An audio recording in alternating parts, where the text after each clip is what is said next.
بسم اللہ الرحمن الرحیم۔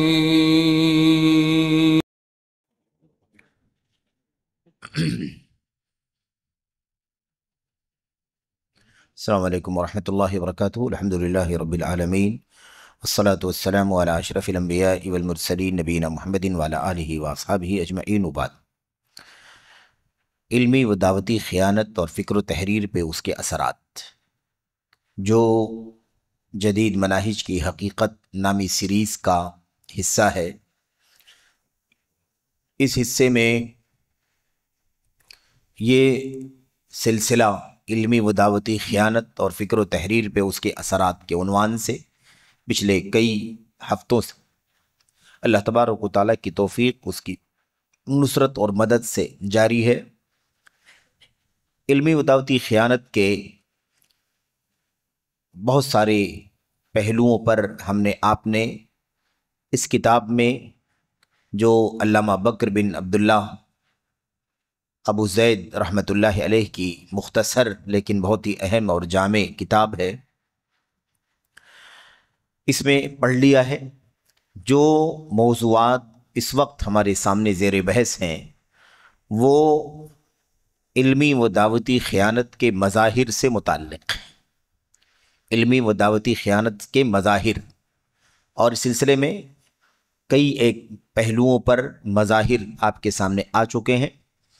جو موضوع پچھلے درس سے اس وقت جاری ہے وہ موضوع ہے علم حدیث میں علمی دعوے داری، حدیث رسول صلی اللہ علیہ وسلم میں تعالم، حدیث رسول، سنت رسول صلی اللہ علیہ وسلم میں کے سلسلے میں علم کا دعویٰ، اور اس سلسلے میں ایسے بہت سارے کام بہت سارے لوگوں نے ماضی سے لے کر کے حاضر تک کیے ہیں، کر رہے ہیں، جو تعالم کے دائرے میں آتے ہیں، اور اس سلسلے کی ابتدائی باتیں آپ نے پڑھی ہیں۔ آج بھی انشاءاللہ تبارک و تعالیٰ اسی موضوع پر گفتگو ہوگی۔ اس آخری مسئلے میں، یعنی حدیث رسول صلی اللہ علیہ وسلم کے بارے میں علم خیانت، اس سلسلے میں کئی ایک باتیں جو آپ کے سامنے آئی ہیں، ان میں علامہ ذہبی رحمۃ اللہ علیہ کے اقوال آئے ہیں آپ کے سامنے۔ اسی طرح سے عثمان بن سعید الدارمی رحمۃ اللہ علیہ کا قول بھی اسی ضمن میں آپ کے سامنے آیا ہے، اور آج انشاءاللہ تبارک و تعالیٰ آپ کے سامنے جو باتیں آنے والی ہیں وہ علامہ خطیب بغدادی، امام خطیب بغدادی رحمۃ اللہ علیہ کی باتیں ہیں، جو انشاءاللہ آپ کے سامنے پیش کی جائیں گی۔ خطیب بغدادی رحمہ اللہ اپنی کتاب الجامع لاخلاق الراوی کے مقدمے میں لکھتے ہیں۔ آپ جانتے ہیں کہ خطیب بغدادی رحمۃ اللہ علیہ امت کے چوٹی کے امام ہیں، مورخ ہیں، سیرت نگار ہیں، محدث ہیں، فقیہ ہیں، اور بہت ساری خوبیوں کے مالک ہیں، کثیر التالیف ہیں۔ شاید ہی کوئی فن ایسا ہوگا، کوئی علم کا موضوع ایسا ہوگا جس میں امام خطیب بغدادی رحمۃ اللہ علیہ نے کتاب تصنیف نہ کی ہو۔ تو خطیب بغدادی رحمۃ اللہ علیہ اپنی کتاب الجامع لاخلاق الراوی کے مقدمے میں لکھتے ہیں، کہتے ہیں میں نے اس دور کے بہت سے لوگوں کو دیکھا ہے، اور یہ باتیں بہت غور سے پڑھنے سننے کی ضرورت ہے۔ حدیث رسول کے سلسلے میں خطیب بغدادی رحمۃ اللہ علیہ، جو آج کے نہیں ہیں، آج سے کم و بیش 1000 سال پہلے کے ہیں، آپ سوچئے کہ اس وقت انہوں نے یہ بات کہی ہے، تو آج کے دور میں حدیث کے باب میں تعالم اور علمی خیانت جو کرنے والے لوگ ہیں ان کا کیا حال ہوگا۔ کہتے ہیں میں نے اس دور کے بہت سے لوگوں کو دیکھا ہے جو حدیث رسول صلی اللہ علیہ وسلم سے نسبت رکھتے ہیں، اپنے آپ کو محدثین میں شمار کرتے ہیں، جو اسے سننے اور دوسروں تک پہنچانے کے متخصصین ہیں، یعنی محدثین میں شمار کرتے ہیں جن کا تخصص کیا ہوتا ہے، جن کا تخصص ہے کہ وہ علم حدیث سیکھیں، سنیں حدیثوں کو، اور اسے امانت تک دوسروں تک پہنچائیں۔ تو اپنے آپ کو محدث شمار کرنے والے جانے جاتے ہیں، حالانکہ وہ اپنے دعوے کی بابت لوگوں میں سب سے زیادہ دور، اپنے دعوے کے بارے میں لوگوں میں سب سے زیادہ دور، اور جس چیز کی نسبت رکھتے ہیں اس کا بہت معمولی علم رکھنے والے ہیں۔ ان کا کوئی شخص اگر چند اجزاء لکھ لیتا ہے اور تھوڑی دیر سماع حدیث میں مشغول ہو جاتا ہے تو اپنے بارے میں سمجھتا ہے کہ محدث مطلق ہو چکا ہے۔ دیکھا آپ نے، کہتے ہیں خطیب بغدادی رحمۃ اللہ علیہ کہ لوگ اپنے آپ کو محدث شمار کرتے ہیں لیکن حدیث رسول سے اتنا ہی زیادہ دور ہوتے ہیں۔ یہی تو تعلم ہے، یہی تعلم ہے، یہی علم دعویداری ہے کہ آدمی اپنے آپ کو شمار کرے محدثین میں، اور حالت یہ ہو کہ محدثین کے کام سے، ان کے کردار سے سب سے زیادہ دور ہو۔ آدمی اپنے آپ کو خطیب ثابت کرے جبکہ وہ خطابت کے میدان سے بہت زیادہ دور ہو۔ آدمی اپنے آپ کو عالم ثابت کرتا ہو، ظاہر کرتا ہو، حالانکہ علم کے اصولوں سے بہت زیادہ دور ہو۔ آدمی اپنے آپ کو مدرس ثابت کرتا ہو، حالانکہ تدریس کے فن سے بہت زیادہ دور ہو۔ تو جو لوگ اپنے اندر کوئی علم اور صلاحیت کما حقہ نہ رکھتے ہوں اور اپنے آپ کو اس نام سے باور کرانا چاہتے ہوں، ظاہر کرانا چاہتے ہوں، انہی کو متعالم کہا جاتا ہے۔ اور یہ تعلم کی بات چل رہی ہے، یہ کسی بھی میدان کے بارے میں یہ بات ہو سکتی ہے، جیسا کہ مصنف رحمۃ اللہ علیہ نے کتاب کے مقدمے میں فرمایا تھا کہ کوئی آدمی اپنے آپ کو طبیب اور ڈاکٹر بنائے، ثابت کرے کہ میں ڈاکٹر ہوں، حالانکہ وہ طب اور ڈاکٹری کا علم نہ رکھتا ہو، تو وہ ڈاکٹری کے میدان میں، طب کے میدان میں متعالم ہوگا، دعوے دار ہوگا، خیانت کرے گا۔ طب اور میڈیکل سائنس حکمت سے وہ خیانت کرنے والا مانا جائے گا۔ ایسے ہی کسی بھی میدان کے بارے میں آپ سمجھ سکتے ہیں کہ جو فلاں میدان کا عالم نہیں ہے اور اپنے آپ کو ظاہر کرتا ہے کہ میں وہ جانتا ہوں، اسی کو متعالم کہتے ہیں، اسی کو علم کا دعوے دار کہتے ہیں، جو حقیقت میں اس کے اندر نہیں پائی جاتی ہے صلاحیت اس کا دعویٰ کرنے والا۔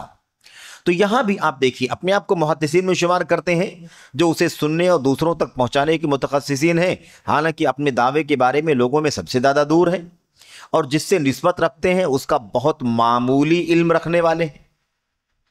نسبت ہے حدیث سے کہ محدث ہے، حالانکہ حدیث کا بہت معمولی علم ہے۔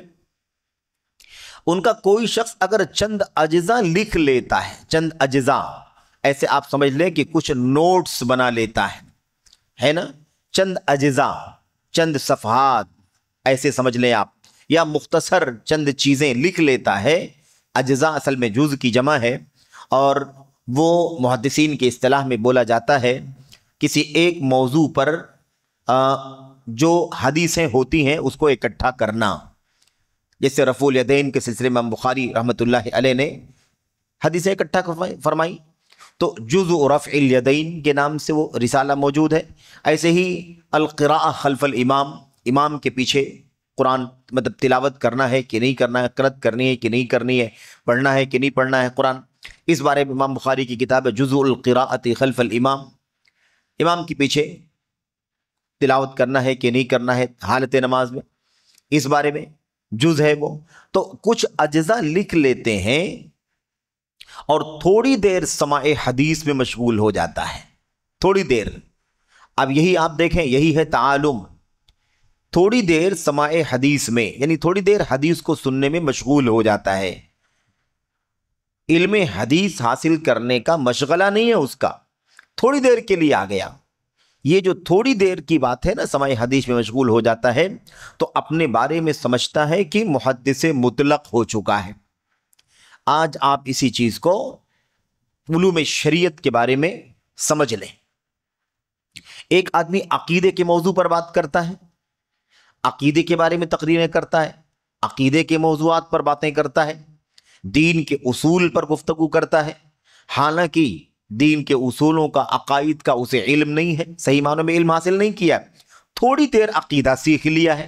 اب وہ تھوڑی دیر کچھ گھنٹے بھی ہو سکتے ہیں، ہفتہ عشرہ بھی ہو سکتا ہے، مہینہ دو مہینہ بھی ہو سکتا ہے، ایسے ہی ماہانہ سالانہ شیڈول کے ساتھ ہے نا، 2 دن 4 دن 6 دن ہو سکتا ہے، کچھ بھی آپ ترتیب جو ہو سکتی ہے، یعنی محدود، تھوڑا، معمولی حصہ وہ سماع حدیث میں لگاتا ہے اور اتنی کی بنیاد پر وہ اپنے آپ کو محدث مطلق سمجھنے لگتا ہے۔ اسی کو تعلم کہتے ہیں، اسی کو علم دعویداری کہتے ہیں، اسی کو علمی خیانت کہتے ہیں، اسی کو تدریسی خیانت کہتے ہیں، اسی کو دعوتی خیانت کہتے ہیں، اسی کا نام ہے تعلم۔ تو علامہ ابو بکر خطیب بغدادی رحمۃ اللہ علیہ یہ باتیں ذکر کر رہے ہیں، کہتے ہیں اپنے آپ کو محدث مطلق سمجھتا ہے، جبکہ ابھی اس کی جستجو میں اپنے آپ کو تھکان اور مشقت سے آشنا کیا ہوتا ہے، نہ اسے اس کے اقسام و ابواب کے حفظ کی گرانی لاحق ہوتی ہے۔ کیا مطلب ہوا اس کا؟ مطلب یہ ہوا کہ وہ تھوڑی دیر حدیث پڑھتا ہے، حدیث سنتا ہے اور اپنے آپ کو مطلق محدث، یعنی کیا مطلب؟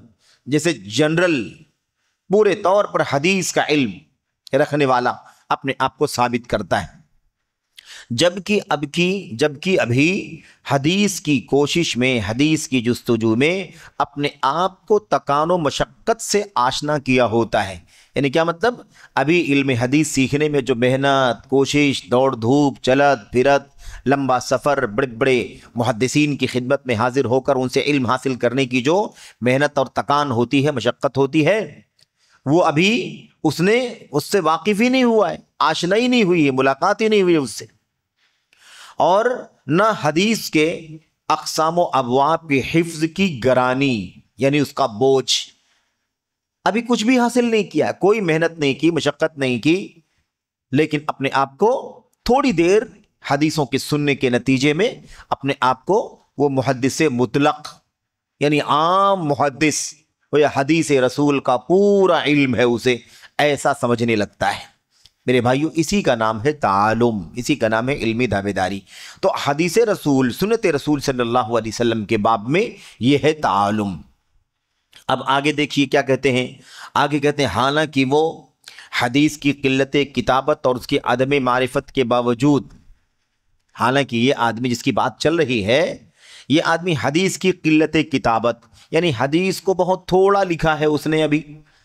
جیسے آج آپ جانتے ہیں کہ کوئی ہفتہ واری کلاس کر رہا ہے، کوئی 15 روزہ کلاس کر رہا ہے، کوئی ماہانہ سنڈے کلاس کر رہا ہے، کوئی 6 مہینے کے نام پر 10-5 دن کی کلاس کر رہا ہے، تو ہے بہت معمولی، لیکن وہ کیا سمجھتا ہے کہ میں بہت بڑا علم والا ہو گیا، میرے پاس تو اب یہ صلاحیت ہوگی، میں عقیدے پر گفتگو کروں، میں حدیث پر گفتگو کروں، میں تفسیر پر گفتگو کروں، میں حدیثوں کی شرح کروں، میں کتابوں کو پڑھاؤں، یا وغیرہ وغیرہ وغیرہ۔ تو قلت کتابت، حدیث کی قلت کتابت، یعنی حدیث کو بہت تھوڑا لکھا، ابھی چند حدیثیں لکھا مشکل سے، اور اس کی عدم معرفت، یعنی بھی اس کا علم نہیں ہے، اس کے باوجود اس کی حالت کیا ہوتی ہے دیکھو۔ خطیب بغدادی اب اس پر گفتگو کر رہے ہیں کہ ایک تو آدمی کے پاس علم نہیں ہے، تھوڑا بہت کچھ پڑھا ہے معمولی، لیکن اس کا رویہ، اس کا تیور دیکھو کیسا ہوتا ہے۔ کہتے ہیں سب سے بڑے متکبر اور سب سے زیادہ عجب اور بڑکپن کا اظہار کرنے والے ہوتے ہیں۔ جن کے پاس علم گہرا ہوتا ہے ان کے ہاں تواضع ہوتا ہے، غیرت ضرور ہوتی ہے حق کی، لیکن تواضع ہوتا ہے، وہ اپنے آپ کو بہت بڑا ثابت نہیں کرتے، تکبر، انانیت، کبر، یہ چیز ان کے یہاں نہیں پائی جاتی ہے۔ اور جن کے یہاں معمولی علم ہوتا ہے، یہ دیکھو ان کی حالت کیا ہوتی ہے، سب سے بڑے متکبر اور سب سے زیادہ عجب۔ عجب کے معنی کیا ہوتے ہیں؟ عجب کا مطلب ہوتا ہے اپنے آپ میں پھولے نہ سمانا، اپنے آپ میں پھولے نہ سمانا، اور بڑکپن کا اظہار کرنے والے ہوتے ہیں۔ تو جب اتنا علم ہے معمولی سا، تو یہ حالت ہوتی ہے، کام علم کے باوجود یہ حال ہوتا ہے ان کا۔ کہتے ہیں کسی شیخ کا کوئی احترام کرتے ہیں، نہ کسی طالب حدیث کی کوئی قدردانی واجب سمجھتے ہیں۔ دیکھ لو آج کل کے برادروں کا کیا حال ہے، دیکھ لو جو میدان علم کے نہیں ہیں، ہے نا، جو میدان علم شریعت کے لوگ نہیں ہیں، ان کی حالت کیا ہے؟ ان کا کام یہی ہے، ان کے ہاں کبر ہے، ان کے ہاں غرور ہے، ان کے ہاں بڑکپن ہے، ان کے ہاں انانیت ہے۔ علماء کرام سے آپ کو رابطہ قائم کرنا ہو تو آپ کو 2 منٹ نہیں لگیں گے، لیکن ان متعالمین، علم کی جھوٹے دعوے داروں، ہے نا، ان سے اگر آپ کو رابطہ قائم کرنا ہے تو آپ براہ راست ان سے رابطہ نہیں قائم کر سکتے، ان کا اسسٹنٹ آپ کا فون اٹھائے گا، ان کا اسسٹنٹ آپ سے بات کرے گا، آپ لاکھ کوشش کریں کہ ہماری بات فلاں سے کروا دی جائے، نہیں، سر سے بات نہیں ہو سکتی، جناب سے بات نہیں ہو سکتی، آپ کو کیا کہنا آپ ہم سے کہہ دیجئے۔ لیکن ایک عالم، بڑا سے بڑا امت کا عالم ہے، آپ جب چاہیں بڑی آسانی کے ساتھ السلام علیکم ورحمۃ اللہ کہہ کر کے آپ اس کے ساتھ بیٹھ جائیں، اپنا مسئلہ پیش کر دیں، اپنے سوال کا جواب لے لیں، کوئی آپ کو مشکل پریشانی پیش نہیں آئے گی۔ اہل علم ڈائریکٹ جواب دیتے ہیں، سمجھ رہے ہیں؟ لیکن یہ نہیں، آپ ہمارے اسسٹنٹ سے بات کیجیے، آپ ہمارے پی اے سے بات کیجیے، یعنی پرسنل اسی کا اسٹاف ہے، وہ اسی کی خدمت کرنے والا ہے، یہ صورتحال ہوتی ہے۔ تو کیا کہا انہوں نے؟ کہتے ہیں سب سے بڑے متکبر اور سب سے زیادہ عجب اور بڑکپن کا اظہار کرنے والے ہوتے ہیں۔ بھئی ہم سے زیادہ اونچا کوئی نہیں ہے، کیوں معلوم آپ کو؟ علم کی گہرائی ان کے ہاں نہیں آئی ہے، لیکن شہرت نے انہیں پھلا دیا ہے، شہرت نے انہیں پھلا دیا ہے، یہ صورتحال ہے۔ اس کے بعد دیکھیں کسی شیخ کا کوئی احترام کرتے ہیں، نہ کسی طالب حدیث کی کوئی قدردانی واجب سمجھتے ہیں۔ علماء کی کیا قیمت ہے ان لوگوں کے یہاں؟ علماء کی کیا قیمت ہے؟ علماء کو تو یہ سرے بازار بے عزت کرنا اپنی پہچان سمجھتے ہیں۔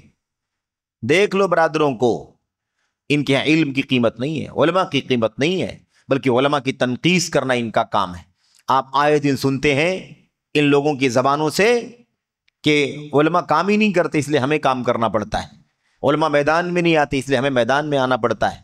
اس طرح سے علماء کی تنقیص، علماء کی ناقدری ان کا کام ہے۔ اسی لیے یہ بات جو ہے امام خطیب بغدادی رحمۃ اللہ علیہ نے اپنے دور 5ویں صدی ہجری میں جو کچھ حالات تھے ان حالات کو یہاں پر نقل کیا ہے۔ تو نہ تو کسی شیخ کا کوئی احترام کرتے ہیں، نہ کسی طالب حدیث کی کوئی قدردانی سمجھتے ہیں، راویوں کی بے عزتی کرتے ہیں اور طالب علموں کو جلی کٹی سناتے ہیں۔ کیا مطلب؟ علماء میرے بھائیوں، ادنا طالب علم بھی ان سے بات کرے تو اسے پیار سے، شفقت سے، محبت سے مسئلہ سمجھا دیتے ہیں، لیکن ان کے یہاں طالب علموں کی قدر نہیں ہے۔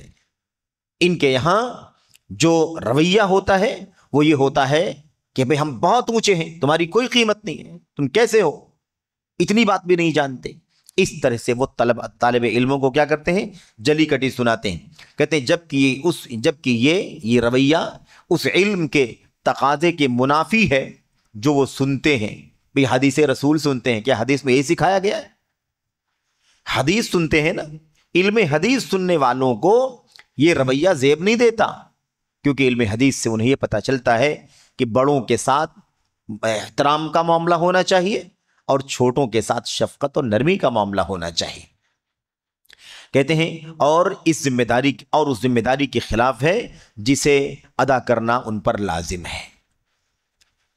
تو یہ خطیب بغدادی رحمۃ اللہ علیہ نے اپنے دور کے لوگوں کی حالت زار بیان فرمائی ہے کہ اس دور میں حدیث رسول سے متعلق کیسا رویہ لوگوں کا چل رہا ہے۔ اپنے آپ کو، اب چونکہ وہ علم حدیث کا دور تھا، زیادہ تر حدیثوں پر گفتگو کر رہے ہیں شیخ ابو بکر خطیب بغدادی، امام خطیب بغدادی رحمۃ اللہ علیہ، تو کہتے ہیں کہ دیکھ لو علم حدیث کے معاملے میں کیا حال ہے، حدیث کا کچھ علم ہی نہیں ہے، چند حدیثیں پڑھی، ایک دو چھوٹی موٹی مجلسوں میں شرکت کیا اور اس کے بعد محدث مطلق بن کر کے بیٹھ گئے۔ اکڑ، غرور، تکبر، کبر، نخوت، انانیت، یہ ان کا شیوا بن گیا ہے۔ اس کے بعد خطیب بغدادی رحمۃ اللہ علیہ، یہ باتیں جو آپ کے سامنے بیان کی گئی ہیں یہ الجامع لاخلاق الراوی و آداب السامع کے اندر یہ بات نقل کی گئی ہے۔ اس کے بعد انہی کی دوسری کتاب ہے اور بہت ہی مشہور معروف کتاب ہے جس کا نام ہے الکفایہ فی علم الروایہ، الکفایہ فی علم الروایہ۔ اس کے مقدمے میں لکھتے ہیں حمد و صلاۃ کے بعد، اور یہ جو الکفایہ کی عبارت آپ کے سامنے پیش کی جا رہی ہے یہ لمبا اقتباس ہے۔ خطیب بغدادی رحمۃ اللہ علیہ نے ایک لمبا اقتباس جو مقدمے میں لکھا ہے وہ اقتباس بکر بن عبداللہ ابو زید رحمۃ اللہ علیہ نے یہاں پر نقل کیا ہے۔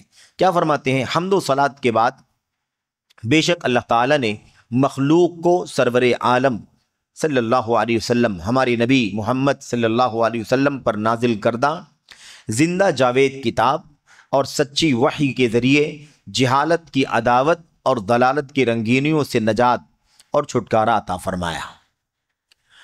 پھر آپ صلی اللہ علیہ وسلم کے اوامر کی بجاآوری، یعنی آپ نے جو کچھ حکم دیا ہے اسے ادا کرنے، اسے انجام دینے، پھر آپ صلی اللہ علیہ وسلم کے اوامر کی بجاآوری کرنے والوں اور آپ کی منع کردہ باتوں سے باز رہنے والوں کے لیے جہنم سے نجات واجب فرمائی اور انہیں ذلت و خواری اور خسارے سے دور فرمایا۔ ٹھیک ہے، ظاہر سی بات ہے، یہی تو ہے نا، دین اسی کا تو نام ہے، اسی بات کو بیان کیا گیا کہ اللہ تعالیٰ نے نبی کو بھیجا، قرآن کریم اترا، سنتیں اتری، تو اس کے ذریعے سے جہالت سے دشمنی، یعنی علم کا راستہ، جہالت سے دشمنی تو علم سے دوستی، اور ضلالت گمراہی، اس کی جو رنگینیاں ہیں، گمراہی کی بڑے رنگ ہوتے ہیں، اس لیے قرآن کریم میں اللہ تبارک و تعالیٰ نے نور کو واحد استعمال کیا، نور کو واحد اور ظلمات کو جمع۔ کیوں؟ اس لیے کہ حق ایک ہے اور باطل کی بہت ساری شکلیں ہیں، ہدایت کی روشنی ایک ہے اور باطل کے اندھیرے، باطل کی تاریکیاں کئی ایک ہیں، انیک ہیں، اس لیے ضلالت کی رنگینیوں سے نجات اور چھٹکارا عطا فرمایا۔ اللہ نے قرآن اتارا، نبی کو بھیجا، سنتیں اتری، تو دنیا میں ہدایت پھیلی، ضلالت کی تاریکیاں ختم ہوئی، ایسے ہی جہالت کا خاتمہ ہوا اور الحمدللہ علم کی روشنی پھیلی، ہدایت کی روشنی پھیلی اور ایسے علم کی روشنی پھیلی۔ کہتے ہیں پھر آپ صلی اللہ علیہ وسلم کے حکم پر عمل کرنا اور آپ نے جس سے منع کیا ہے اس سے باز رہنا، جو لوگ یہ کام کریں گے ان کے لیے اللہ تبارک و تعالیٰ نے جہنم سے نجات واجب فرمائی۔ یہی جہنم سے نجات کا ذریعہ ہے کہ آدمی اللہ تبارک و تعالیٰ پر ایمان، اس کے نبی صلی اللہ علیہ وسلم کی اطاعت کر کے زندگی گزارے تو اللہ تبارک و تعالیٰ اسے جہنم سے نجات دے گا، اور اسی طرح سے دنیا میں بھی ذلت، رسوائی، آخرت میں بھی ذلت، رسوائی، خسارہ، نقصان، ان تمام چیزوں سے اسے چھٹکارا ملے گا۔ اللہ تبارک و تعالیٰ فرماتا ہے وَمَن يُطِعِ اللَّهَ وَرَسُولَهُ وَيَخْشَ اللَّهَ وَيَتَّقْهِ فَأُولَئِكَ هُمُ الْفَائِزُونَ۔ اس آیت کریمہ میں آپ دیکھیں اللہ نے کیا فرمایا، جو بھی اللہ تبارک و تعالیٰ کی اطاعت کرے، اس کے رسول کی اطاعت کرے، وَيَخْشَ اللَّهَ اور اللہ سے ڈرے، وَيَتَّقْهِ اور اللہ تبارک و تعالیٰ کا تقوی اختیار کرے، فَأُولَئِكَ هُمُ الْفَائِزُونَ تو یہی لوگ فائز، کامیاب ہونے والے ہیں۔ تو آپ دیکھیں اللہ کی اطاعت اس کے رسول کی اطاعت میں ہے، اللہ کی اطاعت کس میں ہے؟ اس کے رسول کے اطاعت میں ہے، کیونکہ اللہ تبارک و تعالیٰ نے اپنی مرضیات کو اپنے رسول کے ذریعے سے امت تک پہنچا دیا ہے۔ تو اب جو رسول کی اطاعت کرے گا وہ حقیقت میں اللہ کی اطاعت کرنے والا بنے گا۔ اس کے بعد کیا کہتے ہیں، اور اس کے رسول کی اطاعت اس کی سنتوں کی پیروی میں ہے۔ میں اللہ کے رسول کی اطاعت کیسے کریں گے؟ اللہ کے رسول کا کہاں ماننا، یعنی آپ نے جو طریقہ دکھایا ہے، جو آپ نے سنت بتلائی ہے، اس پر عمل کریں گے تو اللہ کے نبی علیہ السلام کی اطاعت کرنے والے بنیں گے، کیونکہ سنت رسول صلی اللہ علیہ وسلم ہی چمکتا نور، چمکتا ہوا نور، دمکتا حکم، چمکتا نور، دمکتا حکم، نمایاں حجت و برہان، نمایاں دلیل، سنت کیا ہے؟ نمایاں دلیل ہے، حجت ہے، اور روشن شاہراہ، یعنی روشن بڑا راستہ، شاہراہ کس کو کہتے ہیں؟ بڑے راستے کو، ہائی ویز کو کیا کہتے ہیں؟ شاہراہ، تو روشن شاہراہ ہے۔ اب یہی ہے نبی کریم صلی اللہ علیہ وسلم کی سنت کی حیثیت، کہ نبی کی سنت کیا ہے؟ نبی کی سنت چمکتا ہوا نور ہے، دمکتا ہوا حکم اور فیصلہ ہے، اور نمایاں حجت ہے، ایک دم روشن حجت ہے، نمایاں دکھائی دینے والی، اور ایسے ہی روشن راستہ ہے جس پر کوئی تاریکی نہیں ہے، کوئی اندھیرا نہیں۔ جو اس پر مضبوطی سے کاربند ہوا راہیاب ہو گیا، جو اس پر مضبوطی سے ڈٹا رہا اس کو راستہ مل جائے گا، ہدایت یاب ہو جائے گا، اور جس نے اس سے عدول و اعراض کیا، یعنی مڑ گیا یا چھوڑ دیا، منہ پھیر لیا، وہ گم کردہ راہ ہو گیا، یعنی اس کا راستہ وہ اپنے راستے سے بھٹک گیا۔ یہ مقدمہ چل رہا ہے۔ آگے دیکھیے آپ کیا کہتے ہیں، کہتے ہیں اور جب ثابت سنن و آثار، ثابت سنن و آثار، کون سے سنتیں؟ جو ثابت ہیں، ضعیف موضوع جھوٹی نہیں، ثابت جو ہوں، ثابت سنن اور آثار اور صحیح احادیث و اخبار تمام احوال میں مسلمانوں کا مرجع اور تمام اعمال میں مومنوں کا مرکز و سرچشمہ ہیں۔ ظاہر سی بات ایسی تو ہے نا، ہر حال میں ہمارے لیے روشنی کہاں ہے؟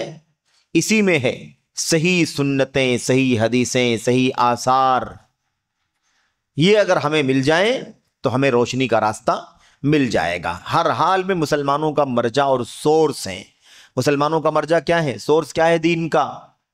صحیح حدیث نبی کریم صلی اللہ علیہ وسلم کی، آپ کی صحیح سنتیں، آپ کا صحیح قول، آپ کا صحیح فعل، آپ کی صحیح حالات، آپ کی صحیح سیرت کے نمونے، یہی حقیقت میں مسلمانوں کا سورس ہے۔ یہیں سے دین اسلام ہمیں ملتا ہے، کیونکہ احادیث و سنن پر عمل آوری کے بغیر اسلام کے وجود و بقا کا تصور ہے، نہ اسے حرز جاں بنائے بغیر ایمان کا ثبات و استقامت۔ یعنی کیا مطلب؟ حدیث رسول صلی اللہ علیہ وسلم پر عمل کیے بغیر، سنتوں پر عمل کیے بغیر نہ تو اسلام کا وجود باقی رہے گا، نہ اسلام کا وجود باقی رہے گا، اور نہ اسے اپنائے بغیر حرز جاں بنانا، یعنی اسے دل و جان سے قبول کر لینا، اس کے بغیر ایمان کا ثبات اور استقامت بھی نہیں، یعنی ایمان بھی باقی نہیں رہے گا، ایمان بھی متزلزل رہے گا، کمزور رہے گا، ایمان مضبوط نہیں ہوگا جب تک سنت کی زندگی آدمی نہ جیے۔ تو کہتے ہیں تو اس کے اصولوں کی بابت، تو اس کے اصولوں کے علم کی بابت جد و جہد کرنا واجب۔ کس کے اصولوں کے بارے میں؟ حدیث رسول اور سنتوں کے اصولوں کے علم حاصل کرنے کی بابت محنت کرنا، جد و جہد کرنا واجب، اور اس کی راہ بنانے والے، اس کی راہ یعنی جو سنت رسول کا علم حاصل کرنے کا جو راستہ بنانے والے امور ہیں، اس کی ترغیب دینا لازم ہے۔ بات سمجھ میں آ گئی؟ کہتے ہیں ہمارے دور کے، یہ اب یہاں سے گفتگو شروع ہو رہی ہے، یہ تو بالکل مقدمہ تھا حمد و صلات کے بعد، اور اب یہاں سے شروع کر رہے ہیں یہ مسئلہ کہ دیکھو علم حدیث اتنا ضروری ہے، اسی سے دین باقی رہے گا، اسی سے ایمان باقی رہے گا، لیکن آپ دیکھو کہ آج کے دور میں علم حدیث کے بارے میں کیسے کیسے لوگ پائے جاتے ہیں۔ کہتے ہیں ہمارے دور کے ایک طبقے نے متقدمین کا منہج و راستہ اپنائے بغیر، ہمارے دور کے ایک طبقے نے، اس سے اندازہ لگائیں آپ کہ ہر دور میں اس طرح کا رونا رہا ہے، ہر دور میں اس طرح سے محدثین الجھن کا پریشانی کا شکار رہے ہیں۔ جو لوگ علم کے اصل راستے پر نہیں چلتے ہیں بلکہ ادھر ادھر سے تھوڑی تھوڑی چیزیں لے کر کے مشکلات کھڑی کرتے ہیں، انہی کا تذکرہ کہتے ہیں ہمارے دور کے ایک طبقے نے متقدمین کا منہج و راستہ، یعنی پہلے والے محدثین کا راستہ پکڑے بغیر کتب احادیث یعنی حدیث کی کتابیں اور اسے مسلسل جمع کرنے میں پوری کوشش اڈیل دی، بڑی محنت کرنے لگے، لیکن راستہ کون سا تھا؟ پرانے محدثین کا راستہ نہیں، اپنی منمانی کا راستہ۔ متقدمین کا منہج و راستہ اپنائے بغیر کتب احادیث اور اسے پیہم جمع کرنے، یعنی مسلسل اسے جمع کرنے، حدیثیں اکٹھا کرنے میں پوری کوشش اڈیل دی۔ اب بڑی محنت دوڑ دھوپ تو کی، لیکن راستہ متقدمین محدثین والا نہیں تھا۔ یہ امام خطیب بغدادی ہیں، ہم نے عرض کیا کہ 5ویں صدی ہجری کے عالم ہیں یہ۔ آپ سوچیں کہ پچھلے 200 سال 250 سال 300 سال پہلے کا جو دور تھا امام خطیب بغدادی رحمۃ اللہ علیہ کے پہلے کا، وہ اصل محدثین کا دور تھا۔ صحابہ کرام، اللہ کے نبی کی حدیثیں جن کے پاس تھیں ان سے تابعین نے سیکھا، تابعین سے تبع تابعین نے سیکھا، اور تبع تابعین سے بعد والوں نے لیا۔ امام بخاری، مسلم، ابو داؤد، نسائی، ترمذی وغیرہ محدثین کی چوٹی کے ائمہ کرام کی ایک لمبی فہرست ہے۔ تو کہتے ہیں متقدمین کا منہج و راستہ اپنائے بغیر کتب احادیث اور اسے مسلسل جمع کرنے میں پوری کوشش اڈیل دی۔ راوی و روایت کی حالت، اب یہاں سے پڑھیں، راوی اور روایت کی حالت حقیر اور پسندیدہ راہ کی تمیز، ٹھیک ہے، سنتوں میں موجود احکام کے استنباط اور ان میں پنہاں یعنی چھپے ہوئے حلال و حرام کی فقہ کے استخراج وغیرہ کی بابت پیشتر و اسلاف کی ظرف نگاہی سے نہیں دیکھا۔ یہ ہے سب سے بڑا مسئلہ۔ حدیث کے پیچھے تو وہ لگے اور پوری انرجی لگائی، لیکن طریقہ وہ ان پرانے محدثین متقدمین محدثین کا نہیں تھا، اس راستے پر نہیں چلے۔ اب حالت کیا ہو گئی ان کی؟ دیکھیے، راوی اور روایت کی حالت کچھ پتہ نہیں، راوی کون ہے، روایت کی حالت کیا ہے، انہیں کوئی پتہ نہیں ہے۔ حقیر اور پسندیدہ راہ کی تمیز، یعنی راستہ صحیح ہے، اچھا ہے، پسندیدہ ہے یا ناپسندیدہ اور حقیر ہے، گیا گزرا راستہ ہے، کچھ انہیں تمیز نہیں ہے۔ ایسے ہی کیا کہا، سنتوں میں جو موجود احکام ہیں، سنتوں میں جو احکام موجود ہیں ان کے استنباط، یعنی سنتوں سے کیسے مسائل نکالا جائے، کیسے حکم نکالا جائے، حلال کا کیسے پتہ چلے، حرام کا کیسے پتہ چلے، اس کو کہتے ہیں استنباط، یعنی گہرائی سے باتوں کو نکالنا۔ اس کا بھی انہیں کوئی معلوم نہیں ہے، گہرا علم نہیں ہے۔ کہتے ہیں اور ان میں چھپے ہوئے حلال و حرام کی فقہ کے استخراج، حدیثوں کے اندر حلال کا پتہ چل رہا ہے، حرام کا پتہ چل رہا ہے، اب اس کو نکالنا کہ حدیث سے کیسے حرام کا حکم نکلے گا، کیسے حلال کا حکم نکلے گا۔ کہتے ہیں ان تمام چیزوں کے بارے میں پیشتر یعنی پہلے والے اسلاف جو گزر چکے ہیں محدثین، ان کی ظرف نگاہی سے نہیں دیکھا۔ ظرف نگاہی، باریک نظر جو تھی محدثین کی، اس نظر سے نہیں دیکھا۔ علم ہی نہیں ہے تو کہاں سے دیکھیں گے وہ؟ جیسے تیسے حدیث کے نام پر پتہ نہیں کیا کیا جمع کر لیا۔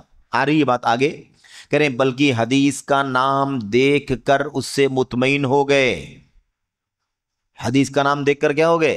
مطمئن ہو گئے، حدیث ہے بس بس بس چلو لے لو۔ آج بھی بہت سارے لوگوں کو آپ نے دیکھا ہوگا، آج جب ہم بتاتے ہیں، ہمارے علماء بتلاتے ہیں کہ بھائی یہ حدیث جو آپ پیش کرتے ہیں اسے ائمہ محدثین نے ضعیف قرار دیا ہے، ناقابل اعتبار ہے، یہ موضوع ہے، جھوٹی ہے، تو کہتے ہیں یہ ضعیف موضوع جھوٹی کہاں سے لے آئے؟ حدیث تو حدیث ہے،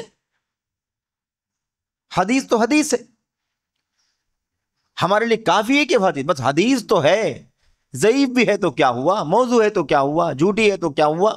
یہی وجہ ہے کہ دیکھو تو عوام کے ہاں ایک لمبی تعداد ضعیف اور موضوع روایتوں کی ہے جو پھیلی ہوئی ہے، اور کوئی یہ مسئلے مسائل سے متعلق نہیں ہے، صرف عملی مسائل سے، عقیدے کے مسائل میں بے انتہا جھوٹی روایتیں بھری پڑی ہوئی ہیں۔ ابھی موقع نہیں ہے ورنہ میں آپ سے ذکر بھی کرتا کہ عقیدے کے باب میں کتنی موضوع اور جھوٹی روایتیں پھیلا دی گئی ہیں۔ جس نے کسی پتھر سے عقیدت بنا لی وہ پتھر بھی اسے نفع پہنچا دے گا۔ کیا کہا؟ من اعتقد بحجر نفعہ، جس نے کسی پتھر سے عقیدہ لگا لیا کہ پتھر بہت کارآمد ہے، بہت اچھا ہے، تو پھر اس کا نظریہ اس پتھر کے بارے میں اچھا بن گیا تو یہ پتھر اسے ضرور فائدہ پہنچائے گا۔ بت پرستی کا راستہ دکھانے کے لیے موضوع روایت۔ ایسے اللہ کے نبی صلی اللہ علیہ وسلم کی زیارت کے بارے میں، جس نے میری قبر کی زیارت کی ہے نا، جس نے حج کیا اور اسی حج کے سفر میں میری قبر کی زیارت کی، اسے فلاں فلاں فضیلت حاصل ہوگی۔ جس نے حج کیا اور میری زیارت کرنے کے لیے مدینہ نہیں آیا، اس نے میرے ساتھ بے وفائی کی۔ ایسی کتنی روایتیں موجود ہیں، ایک لمبی فہرست ہے۔ تو عقیدے، عبادات، معاملات، اخلاق، کردار، تمام پہلوؤں پر تو کہتے ہیں بلکہ حدیث کا نام دیکھ کر اس سے مطمئن ہو گئے اور کتابوں میں اسے لکھنے اور نوٹ کر لینے پر اکتفا کر لیا۔ بھئی چلو بھئی حدیث ملی ہے بس اسے نوٹ کرو۔ اب راوی کون ہے، روایت کیسی ہے، سند میں انقطاع ہے، جھوٹا ہے، فاسق ہے، بدعتی ہے یا حافظہ خراب ہے، کون ہے، کچھ مطلب نہیں ہے، حدیث ہے نا، بس حدثنا قال حدثنا قال حدثنا مل گیا، بس نوٹ کر لو اسے۔ تو ظاہر سی بات، جن کے پاس علم حدیث نہیں ہے وہ ایسے ہی کریں گے۔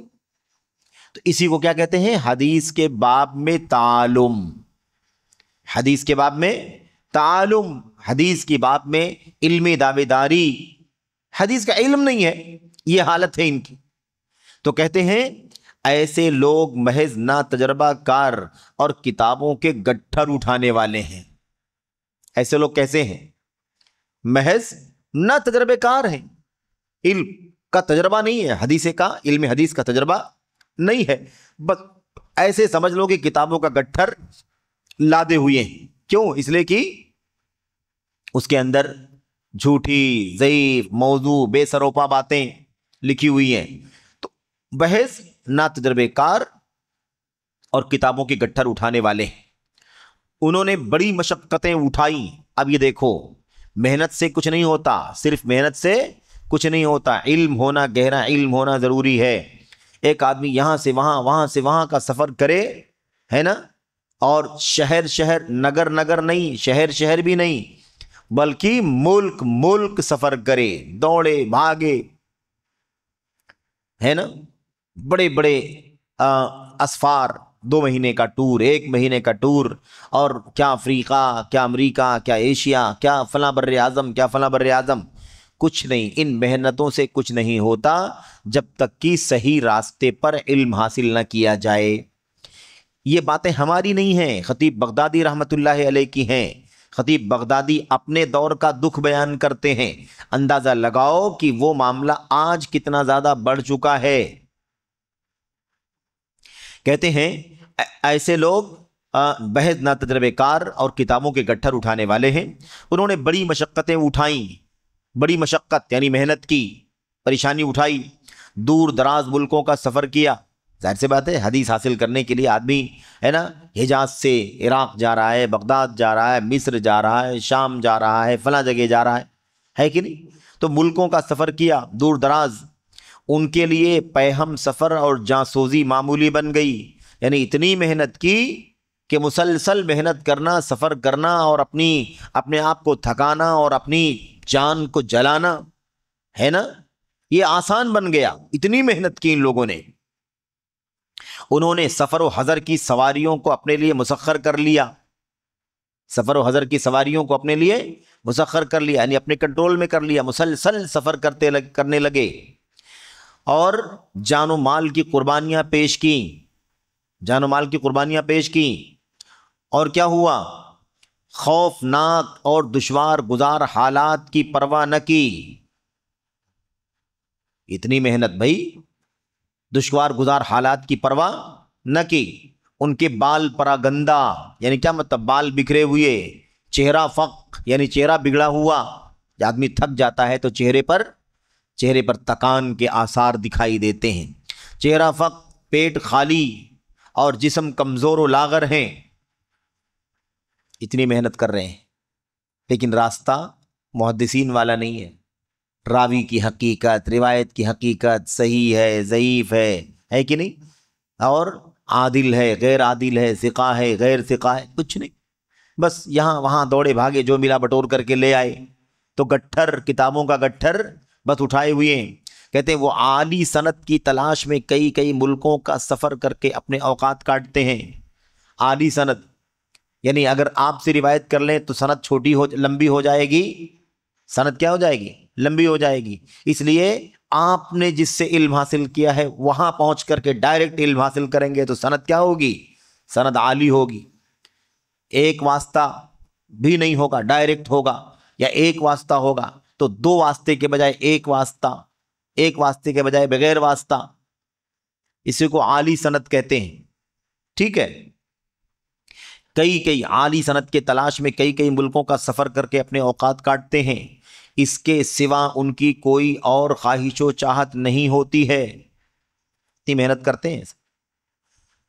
آگے وہ ایسے لوگوں سے روایتیں لیتے ہیں جن کی عدالت ثابت نہیں ہے، دیکھا آپ نے؟ تو اب کوئی کتنا بھی لمبی چوڑی محنت، مشقت اور پریشانی اور قربانی اور سفر حضر سب کے دعوے کرے کہ اتنی محنت کی ہے، تو محنت سے کیا ہونے والا ہے؟ آپ نے علم کون سا حاصل کیا؟ راستہ محدثین کا تو آپ نے نہیں اختیار کیا نا، قدیم محدثین کا، کہ وہ راوی روایت کس سے لیں، روایت کس سے لیں؟ جو ثقہ ہو، معتبر ہو، جس کا حافظہ صحیح ہو، عدالت اور ثقاہت میں کوئی معاملہ نہ ہو، ایسے راوی سے علم روایت حاصل کرنا ہے۔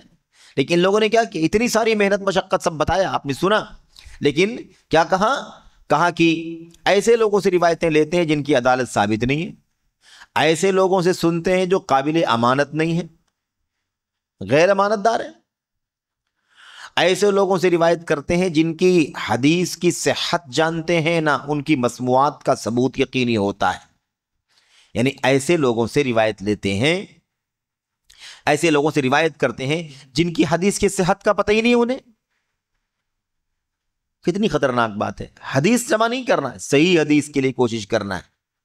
یہ محدثین کے اس وقت جو اس طرح کے متعالم محدثین، حدیث کے علم کا دعویٰ کرنے والے، نام نہاد جو محدثین کا طبقہ پیدا ہو گیا تھا، اس طبقے پر تبصرہ کر رہے ہیں، ان کے بارے میں دکھ کا اظہار کر رہے ہیں۔ علامہ خطیب بغدادی رحمۃ اللہ علیہ کہتے ہیں ایسے لوگوں سے روایت کرتے ہیں جن کی حدیث کی صحت ہی نہیں جانتے، نہ ان کی مسموعات یعنی ان سے سنی ہوئی حدیثوں، مسموعات کا مطلب سنی ہوئی حدیثیں، ان کی حدیثوں، سنی ہوئی حدیثوں کا ثبوت یقینی ہوتا ہے، وہ بھی یقینی طور پر ثابت نہیں ہوتی ہیں روایتیں، یہ حالت ہوتی ہے ان کی۔ تو جیسے تیسے یہاں سے وہاں سے جمع کر لیا، کوئی بھی طریقہ وہ نہیں جو پہلے محدثین کا طریقہ تھا۔ اچھا، ایسے کو قابل حجت سمجھتے ہیں، دیکھیے اچھے سے پڑھیں اس کو، کیا کہا؟ ایسے کو قابل حجت سمجھتے ہیں جو اچھی طرح اپنا صحیفہ نہیں پڑھ سکتا۔ اب اس کے پاس کچھ کاغذ ہیں، حدیثیں لکھی ہوئی ہیں، اب اس کو اتنی بھی صلاحیت نہیں ہے کہ وہ صحیح سے اپنی صحیفے میں، اپنے نوٹس میں لکھی ہوئی حدیثوں کو پڑھ سکیں، اس کو بھی اپنا استاد بنا کر کے اس سے حدیث لے لیتے ہیں۔ یہی ہے نا تعلم، یہی ہے نا علمی دعوے داری۔ تو کہتے ہیں جو اچھی طرح اپنا صحیفہ نہیں پڑھ سکتا، نہ اس کے پاس روایت کی کوئی شرط پائی جاتی ہے۔ بھئی سارے محدثین کی روایت کی شرط ہے کہ نہیں شرط ہے؟ امام بخاری نے کہا میں روایت کسی سے روایت لوں گا تو ضروری ہے کہ وہ راوی اس کنڈیشن پر اترتا ہو۔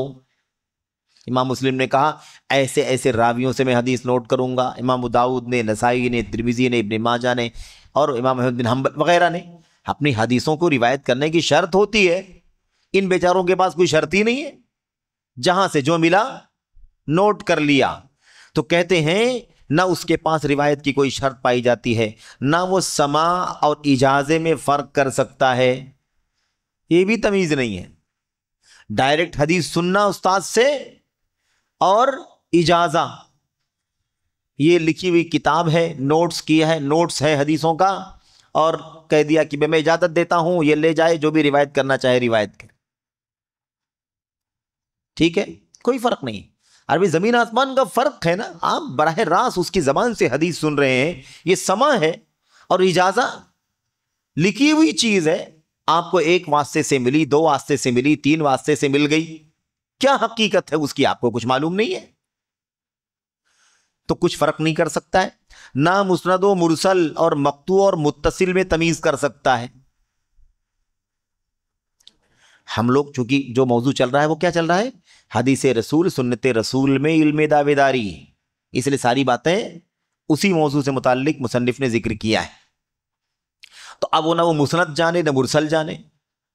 مسند کسے کہتے ہیں نہیں معلوم بیچارے، مرسل نہیں معلوم، مسند مرسل ابھی تو حدیث کی اصطلاحات، علم حدیث کی، اس میں جائیں تو وقت چلا جائے گا، اس لیے اتنا جانے کہ حدیث کی اصطلاحات ہیں۔